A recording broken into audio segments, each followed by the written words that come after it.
ಚನ್ನಪಟ್ಟಣ ತಾಲೂಕಿನ ಮೋಳೆದೊಡ್ಡಿ ಗ್ರಾಮದ ಗ್ರಾಮೀಣ ಪ್ರತಿಭೆ ಉದಯ್ ಅವರು ನಿರ್ದೇಶನ ಮಾಡಿ ತಾವೇ ನಟಿಸುತ್ತಿರುವ ಸೈಕ್ ಕನ್ನಡ ಸಿನಿಮಾ ಚಿತ್ರೀಕರಣದ ಮುಹೂರ್ತವನ್ನ ತಾಲೂಕಿನ ನೀಲಸಂದ್ರ ಗ್ರಾಮದಲ್ಲಿರುವ ಶ್ರೀ ಬೋರೆದೇವರ ದೇವಸ್ಥಾನದಲ್ಲಿ ಸೈಕ್ ಕನ್ನಡ ಸಿನಿಮಾ ಚಿತ್ರೀಕರಣಕ್ಕೆ ಪೂಜೆ ಸಲ್ಲಿಸುವ ಮೂಲಕ ಚಾಲನೆ ನೀಡಿದರು.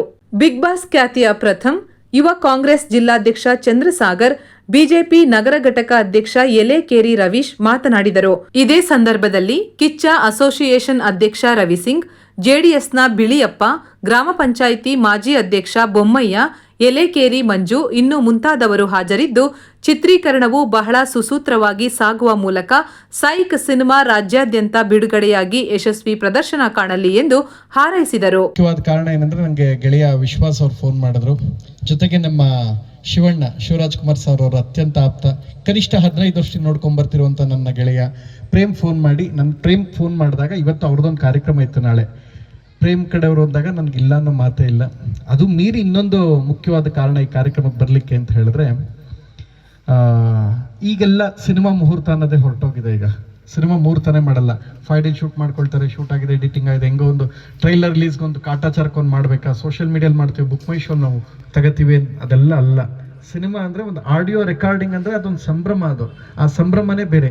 ಇದೆಲ್ಲ ಕರೋನಾಗೂ ಬಿಫೋರ್ ಇತ್ತು. ಕಂಠೀರವದಲ್ಲಿ ಪೂಜೆ ಅಂತ ಹೇಳಿದ್ರೆ, ನಿಮಗೆ ಸುದೀಪ್ ಅವ್ರು ಇವತ್ತು ಸಿನಿಮಾಗೊಂದು ಕ್ಲಾಪಿಗೆ ಬರ್ತಾರೆ, ಗಣೇಶ್ ಅವ್ರು ಒಂದು ಸಿನಿಮಾ ಕ್ಲಾಪಿಗೆ ಬರ್ತಾರೆ ಅಂತ ಒಂದು ಪೋಸ್ಟರ್ನ ರೋಡಲ್ಲಿ ಹಾಕ್ಬಿಡೋರು ಕಂಠೀರವ ಹೊರಗಡೆಗೆ, ಹಳ್ಳಿಯಿಂದ ಜನಗಳೆಲ್ಲ ಬರೋರು ಪ್ರಾಮಾಣಿಕವಾಗಿ ನೋಡ್ಕೊಂಡು ಹೋಗೋದಕ್ಕೆ ಅಂತ. ಸೊ ಸಿನಿಮಾ ಮುಹೂರ್ತ ಅಂದರೆ ಪೇಪರ್ ಉದಯವಾಣಿಲಿ ಒಂದು ಆಡ್ ಕೊಟ್ಟರೆ ಸಾಕು, ಪ್ರತಿ ದಿನ ಕಾರ್ಯಕ್ರಮಕ್ಕೆ ಬಹಳ ಪ್ರಾಮಾಣಿಕವಾಗಿ ಬಂದು ಜನ ಕಂಠೀರವದಲ್ಲಿ ತುಂಬಿಕೊಳ್ಳೋರು. ಆಗ ಈ ಥರ ಪ್ರಮೋಷನ್ ಬಟ್ಟೆ ಹರ್ಕೊಂಡು ಕಿರ್ಚೋದು ಇವೆಲ್ಲ ಇಲ್ಲ. ನಾನು ಸಿನಿಮಾ ಮಾಡ್ಬಿಟ್ಟಿದ್ದೀನಣ್ಣ ಇವೆಲ್ಲ ಇರ್ತಿರ್ಲಾಗ ಶುಕ್ರವಾರ ಉದಯವಾಣಿಲೋ ಕನ್ನಡ ಪ್ರಭಲ್ ಒಂದು ಆಡ್ ಬರೋದು, ಪೇಪರ್ಲಿ ಒಂದು ನ್ಯೂಸ್ ಬರೋವಂಥದ್ದು, ಪ್ರಾಮಾಣಿಕವಾಗಿ ಜನ ಥಿಯೇಟರ್ಗೆ ಹೋಗಿ ನೋಡೋರು. ಸೊ ಆರ್ಗ್ಯಾನಿಕ್ ಆಗಿ ಸಿನಿಮಾ ತಲುಪ್ತಾ ಇತ್ತು. ಈಗ ಅದ್ಯಾವುದೂ ಇಲ್ಲ.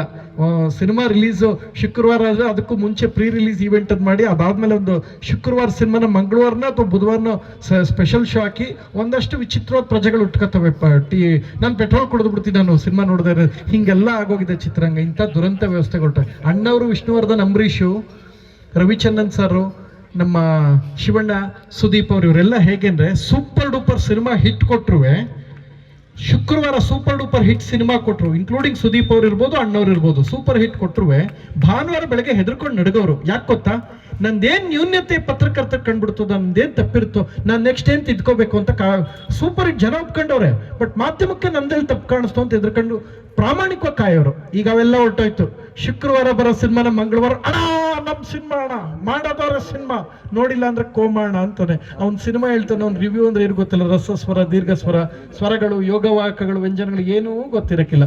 ಬಂದು ಕೂತ್ತಾರೆ. ಇಂಥವ್ರು ಕರೆದು ನಾವು ರಿವ್ಯೂ ಮಾಡಿಸಿ ಸಿನಿಮಾನ ಗೆಲ್ಸೋಂಥ ಒಂದು ದುರಂತ ವ್ಯವಸ್ಥೆ ಹೊರಟೋಗ್ಬಿಟ್ಟಿದ್ವಿ.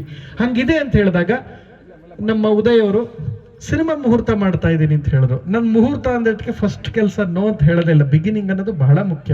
ಇವೆಲ್ಲ ಇದು ಆಡಿಯೋ ರೆಕಾರ್ಡ್ ಆಗುವಂಥದ್ದು, ಸಾಂಗ್ ರೆಕಾರ್ಡ್ ಮಾಡ್ಕೊಳ್ತಾರೆ, ಆಡಿಯೋ ರೆಕಾರ್ಡಿಂಗ್ ಶುರುವಾಗುತ್ತೆ. ಹೊರಟೋಗಿದೆ.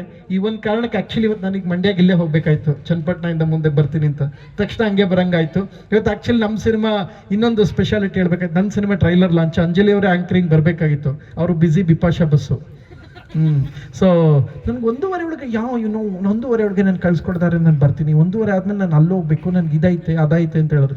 ಅಪ್ಪ ಶುರುವಾಗದೆ ಅಲ್ಲಿ 12:30 ಮಾಧ್ಯಮದವ್ರೆಲ್ಲ ಬಂದು ಶುರುವಾಗಿ 2:30 ಆಗೋದ್ರೆ ಆಗಲ್ಲ ಅನ್ಕೊಂಡು ಇಲ್ಲೇ ಹೋಗಿ ಬಮ್ಮ ಅಂತ ಹೇಳಿದ್ರೆ ಇಲ್ಲೇ ಸಿಗ್ತೀವಲ್ಲ ಅನ್ಕೊಂಡು ಮಾಡಿದೆ. ಇಲ್ಲದೆ ನಮ್ದು ಮುಗಿಸ್ಕೊಂಡು ನಮ್ಮ ಜೊತೆಗೆ ಇಲ್ಲಿಗೆ ಬರೋರವರು. ಸೊ ಇವತ್ತು ನನ್ನ ಸಿನಿಮಾ ಟ್ರೈಲರ್ ಲಾಂಚ್, ಏಪ್ರಿಲ್ 3ನೇ ತಾರೀಕು ನನ್ನ ಸಿನಿಮಾ ರಿಲೀಸು. ಕನ್ನಡದ ಅತಿ ಹೆಮ್ಮೆಯ ನಟರಾದ ಶ್ರೀನಿವಾಸ್ ಮೂರ್ತಿ ಸರ್, ನೀವು ಕೆರಳಿದ ಸಿನಿಮಾ ನೋಡಿದ್ರೆ ಅಣ್ಣವರು ಎಷ್ಟು ನಿಮ್ಮನ್ನು ಆವರಿಸ್ಕೊಳ್ತಾರೆ, ಅಷ್ಟೇ ಪ್ರೀತಿಯಿಂದ ಶ್ರೀನಿವಾಸ್ ಮೂರ್ತಿ ಕೂಡ ನಿಮ್ಗೆ ಇಷ್ಟ ಆಗ್ತಾರೆ. ಕವಿತೆ ಕಾಳಿದಾಸ ನೋಡಿದ್ರೆ ಕಾಳಿದಾಸ ಎಷ್ಟು ಮೆಚ್ಚುಗೆ ಆಗ್ತಾರೋ ಭೋಜರಾಜ ಕೂಡ ಅಷ್ಟೇ ಇಷ್ಟ ಆಗ್ತಾರೆ ನಿಮಗೆ. ಅಂತ ಪಾತ್ರ ಮಾಡಿದ ಶ್ರೀನಿವಾಸ್ ಮೂರ್ತಿ ನನ್ನ ಸಿನಿಮಾದಲ್ಲಿ ತೀರಾ ಪವರ್ಫುಲ್ ಪಾತ್ರ ಮಾಡಿದ್ದಾರೆ. ನಾನು ಟ್ರೈಲರ್ ಲಾಂಚ್ಗೆ ಇನ್ಯಾರನ್ನೋ ಕರ್ಸೋದು, ಇನ್ಯಾರೋ ವೈರಲ್ ಆಗಿರೋರು, ನಾನು ಅಷ್ಟು ಬಟ್ಟೆ ಹಾಕೊಂಡೆ, ನಾನು ಇಷ್ಟು ಮಾಡಿದೆ ಅಂತ ಹೇಳೋದ್ನಲ್ಲ.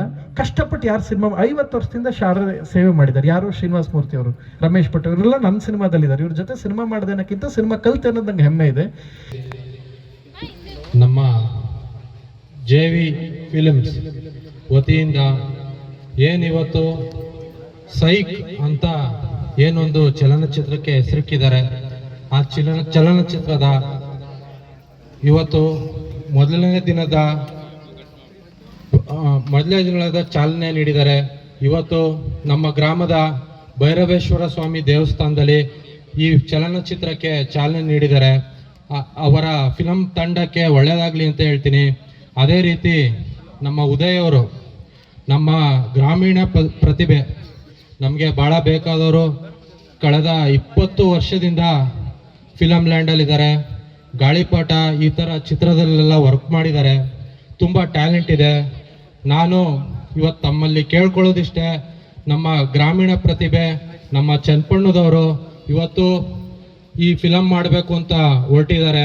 ಅವ್ರಿಗೆಲ್ಲರಿಗೂ ತಾವೆಲ್ಲ ಅವ್ರಿಗೆ ಸಹಕಾರ ಕೊಡಬೇಕು ಅಂತ ಹೇಳ್ತಾ, ನಮ್ದೆಲ್ಲ ಸಹಕಾರ ಉದಯ್ ಅವ್ರಿಗೆ ಇರ್ತದೆ ಅಂತ ಹೇಳ್ತಾ, ಈ ಚಲನಚಿತ್ರ ಮುಂದಿನ ದಿನಗಳಲ್ಲಿ ದೊಡ್ಡ ಮಟ್ಟಕ್ಕೆ ಹೋಗ್ಲಿ, ತುಂಬ ದೊಡ್ಡ ಮಟ್ಟಕ್ಕೆ ಹಿಟ್ಟಾಗಲಿ ಅಂತ ಹೇಳ್ತಾ ನಂದೆರಡು ಮಾತು ಮುಗಿಸ್ತೀನಿ.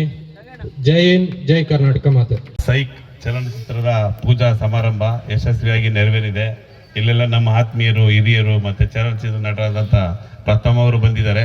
ನಮ್ಮ ತಾಲೂಕಿನವರೇ ಆದಂಥ ಉದಯ್ರವರು, ಅವರು ಈ ಹಿಂದೆ ಚಲನಚಿತ್ರ ರಂಗದಲ್ಲಿ ಕೆಲಸ ಮಾಡಿ ಬೇರೆ ಡೈರೆಕ್ಟರ್ ಆಗೆಲ್ಲ ಕೆಲಸ ಮಾಡಿ ಅನುಭವ ಇದೆ ಅವ್ರಿಗೆ. ಇವತ್ತು ತಾವೇ ಸ್ವತಂತ್ರವಾಗಿ ಚಿತ್ರನ ನಿರ್ಮಾಣ ಮಾಡೋಕ್ಕೆ ನಿರ್ದೇಶನ ಮಾಡೋಕ್ಕೆ ಅವರು ಮುಂದೆ ಬಂದಿದ್ದಾರೆ. ಅವ್ರ ಜೊತೆ ನಮ್ಮ ಎಲ್ಲ ಸಹಕಾರ ಇರುತ್ತೆ. ಮತ್ತೆ ಈ ಚಿತ್ರ ಯಶಸ್ವಿಯಾಗಿ ಚಿತ್ರೀಕರಣ ಪೂರ್ಣಗೊಳ್ಳಿ ಉದಯ್ ಅವರು ಮುಂದಿನ ದಿನಗಳಲ್ಲಿ ರಾಜ್ಯ ಮತ್ತೆ ರಾಷ್ಟ್ರ ಮಟ್ಟದಲ್ಲಿ ಒಬ್ಬ ನಿರ್ದೇಶಕರಾಗಲಿ ಹೊರಹೊಮ್ಮಲಿ.